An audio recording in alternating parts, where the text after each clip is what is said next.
Global skill development mission में आपका स्वागत है। नेक्स्ट फॉर्मूलाज जो हमारे पास उपलब्ध हैं वो है लुकअप एंड रेफरेंस के रूप में। एक्सेल में ये बहुत ही महत्वपूर्ण फॉर्मूलाज हैं और इनका प्रयोग आपको काफी जगह करना पड़ सकता है। बनानी हो तो इस तरह के फार्मूला का प्रयोग आपको करना पड़ सकता है। लुकअप एंड रेफरेंस को समझने से पहले हम एक एग्जांपल देख रहे हैं। मान लीजिए यहाँ मेरे पास एक एम्प्लॉय की इंफॉर्मेशन चाहिए कि वो कौन से डेजिग्नेशन पे काम करता है, क्या उसकी सैलरी है, क्या उसको बोनस मिलता है, उसकी अटेंडेंस क्या है मंथली और कौन सी लोकेशन पे वो अपॉइंटेड है। तो केवल मैं यहाँ सिर्फ नाम डाल देता हूँ इस कैंडिडेट का। जैसे ही मैं नाम डालता हूँ उससे रिलेटेड इंफॉर्मेशन मेरे पास आ जाती है। देखिए जैसे मैं विजय डालता हूँ तो विजय से रिलेटेड इंफॉर्मेशन मेरे पास अवेलेबल हो जाएगी, जो कि प्रोग्रामर है। और अजय डालता हूँ, अजय अकाउंटेंट है, उसकी इंफॉर्मेशन भी मेरे पास अवेलेबल हो जाएगी। अब ये इस तरह की इंफॉर्मेशन आपको जो प्रोवाइड की गई है इस एग्जांपल में वो है वी लुकअप के जरिए। वी लुकअप वर्टिकल लुकअप का एक फंक्शन है जिसका अर्थ है वर्टिकली इंफॉर्मेशन ढूंढ के आपको दिखाना। पहले वी लुकअप को समझते हैं। अब वी लुकअप फंक्शन के अंतर्गत आपके पास मुख्यतः 4 आर्गुमेंट्स अवेलेबल हैं। सबसे पहले लुकअप वैल्यू, आप किसे ढूंढना चाहते हैं। हमारे एग्जांपल में इस सेल में जो वैल्यू लिखी जाती है उसको मैं ढूंढना चाहता हूं। वो अजय भी हो सकता है, विजय भी हो सकता है, कोई भी हो सकता है। दूसरा आर्गुमेंट है टेबल एरे। अब वैल्यू कहां से ढूंढना चाहते हैं वो टेबल एरे कहलाता है।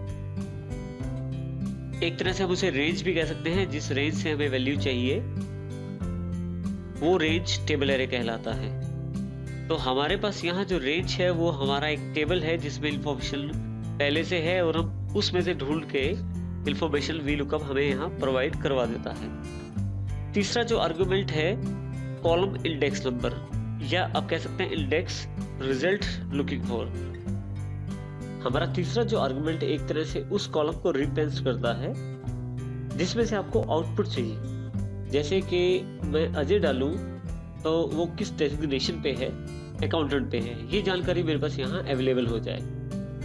तो थर्ड जो आपका इंडेक्स है वो कॉलम के अनुसार आपको रिजल्ट प्रोवाइड करेगा। लास्ट में हमारे पास एक आर्गुमेंट और है ट्रू और फॉल्स।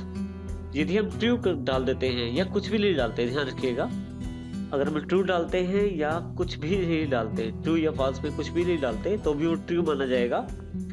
उसका अर्थ है अप्रोक्सीमेट मैच देना आपको, यानी कि अगर थोड़ा बहुत कुछ परसेंटेज में अगर वो एग्जैक्ट मैच नहीं भी है तो भी आपको रिजल्ट वापस करेगा। लेकिन इसके लिए आपको सॉर्टिंग जरूरी है।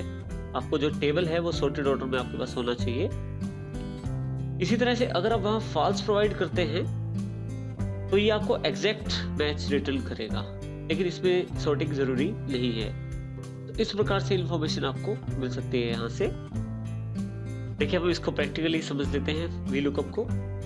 हमारे पास यहाँ पे एक सेल है जिसका एड्रेस है A13। यहाँ मैं कुछ डालूं तो मुझे उसके अकॉर्डिंग आउटपुट मिल जाए, डेजिग्नेशन, सैलरी, बोनस, अटेंडेंस और लोकेशन। सबसे पहले हम देखते हैं डेजिग्नेशन हमारे पास किस प्रकार अवेलेबल हुआ। डबल क्लिक करें इस पे। देखिए इसमें वी लुकअप जो फार्मूला है वो एप्लीकेबल है इस पे। ये सबसे पहला जो आर्गुमेंट रिप्रेजेंट कर रहा है वो इस A13 सेल को रिप्रेजेंट कर रहा है, क्योंकि इसमें जो वैल्यू है उसको ही ढूंढेगा। अगले वाला जो आर्गुमेंट है वो ये जानकारी दे रहा है इसको कि टेबल एरे, कौन सा एरे जो आपको इंफॉर्मेशन जिसमें से निकालनी है। तो मेरे पास जो टेबल एरे है वो देखिए मेरे पास पूरा का पूरा टेबल एरे सिलेक्शन में है जहां मेरा डेटा लिखा हुआ है। उसके पश्चात आउटपुट में आपको क्या चाहिए, कॉलम इंडेक्स नंबर 2 में से वो वैल्यू जो अजय के सामने आएगी। तो इसका अर्थ ये हुआ A फर्स्ट कॉलम है, B सेकंड कॉलम है, C थर्ड कॉलम है। तो हम सेकंड कॉलम की बात कर रहे हैं तो डेजिग्नेशन में अजय के सामने अकाउंटेंट आएगा। तो इसका अर्थ ये है कि मुझे यहाँ accountant value as a result प्राप्त होगी। लास्ट में हमने फॉल्स लगाया है क्योंकि मैं एग्जैक्ट मैच चाहता हूँ यहाँ पे। जैसे ही आप एंटर करते हैं आपके पास यहाँ अकाउंटेंट अवेलेबल हो जाता है। इसी तरह से आप वी लुकअप का बाकी फील्ड्स के लिए भी प्रयोग कर सकते हैं, जैसे सैलरी के लिए, बोनस के लिए, अटेंडेंस के लिए और लोकेशन के लिए।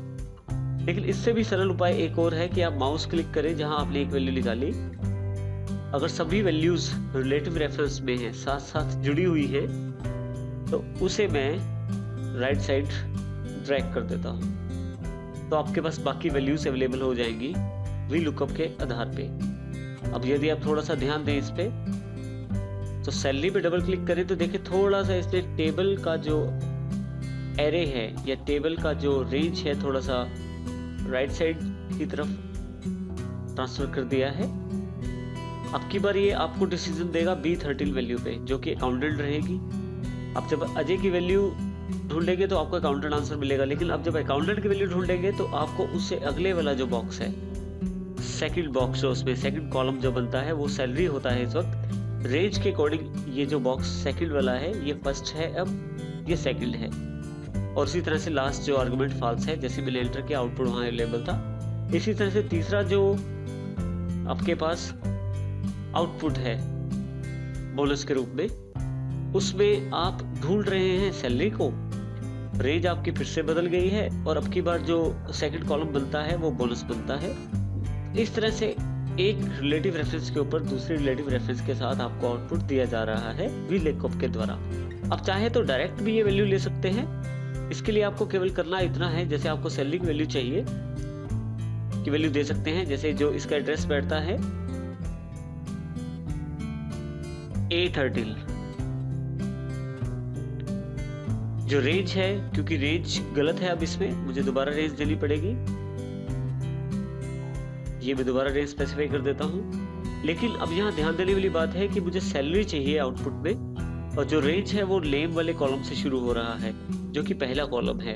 इसका अर्थ ये हुआ कि फर्स्ट कॉलम ए सेगमेंट के अंदर जो नेम कॉलम है वो फर्स्ट है, डेजिग्नेशन जो कॉलम है वो सेकंड है, और जो सैलरी कॉलम है वो थर्ड है।